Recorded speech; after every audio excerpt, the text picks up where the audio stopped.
Hi guys, welcome to the channel. Today our mother Shri Mataji second day puja, morning puja. Not enough garland for lotus feet. You can see.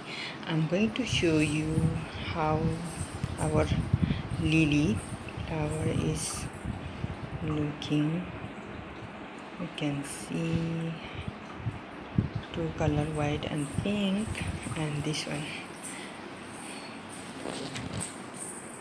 Guys, let me know in the comment box.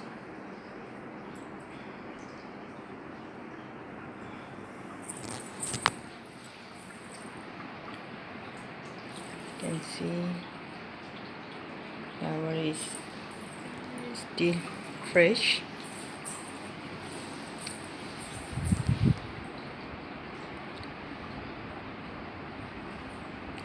नमस्ते, यहाँहरु सबैजनालाई तामाङ किचनमा स्वागत छ। मैले चाहिँ नि हाम्रो श्रीमाताजीको लागि ल्याएको लिली फ्लावरको कुरा गर्दैछु। यो लिली फ्लावर हेर्दाखेरि यहाँहरुलाई खुसी लाग्यो कि लागेन, खुसी दियो कि दिएन है कमेन्ट गर्नु होला। मलाई चाहिँ कस्तो खुसी लाग्यो यो जब हामीले किनेको थियो यस्तो थियो हैन, तर आज 3 दिन भयो यो कस्तो राम्रोसँग फुलेको छ।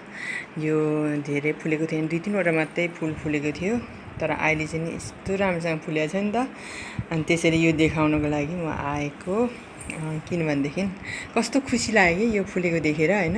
कुनै चाहिँ ओइलेर जान्छ तर फुल्दैन हैन, त्यसकारण यो चाहिँ कस्तो राम्रोसँग फुल्यो, त्यसकारण यो देखाउनलाई आएको। यो देखेर चाहिँ नि यहाँहरुलाई कस्तो लाग्यो प्लिज कमेन्ट गर्नु होला भन्न चाहन्छु। र सबै फुल अहिलेसम्म फ्रेश छ। आज यो फुल राखेको 3 दिन भयो हैन, गमलाको कुरा है। माला चाहिँ सधैँ चेन्ज हुन्छ, तर यहाँ अलिकति चरणलाई पुगेको छैन।